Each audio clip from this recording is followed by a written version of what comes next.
So like I said, North Troy, South Troy, North Central, East Side, all of us. I grew up in Troy. I went to school in Troy, being a graduate of Berg in 2001. I spent some time traveling while I was in the military, but my roots always brought me back to Troy, New York, where I now own a business. With a lot of the violence and criminal activity that's happened the last couple of years, a lot of my good friends have decided to move out of the area. They've tried talking me into leaving the city of Troy. That's not happening. I'm not running. This is where my family will grow up. This is where my kids will grow up. This is where my kids will go to school. And this is where I'll continue to run my business. Now when time comes for me to retire, my bags will be packed, someplace with 90-degree weather and a beach. But Troy will always be my home.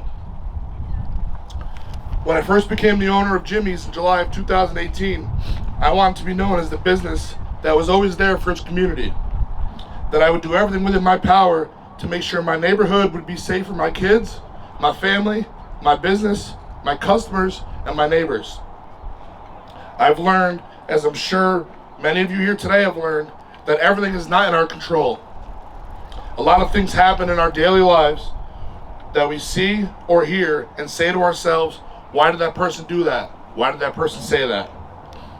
A lot of those things would get under my skin and I would let it eat me up every day, but I've gotten past that. I only focus on what I can do. The last few years have been very tough for many of our families here in Troy with the violence that has infiltrated our city. My thoughts, prayers, and love go out to all those families that have been affected by that violence. I know there is nothing anyone can say that can make that pain or that emptiness go away. But know that there are several of us here that stand with you for your support. So what I ask of everyone to do is to concentrate on what you can control. Keep an eye out for your neighbors and your neighborhood. Don't let the people that are initiating this violence set up shop in our communities. Be a part of the solution. I love our city of Troy. Thank you for inviting me down here to speak. I hope that everyone enjoys the day and the rest of their upcoming summer. And at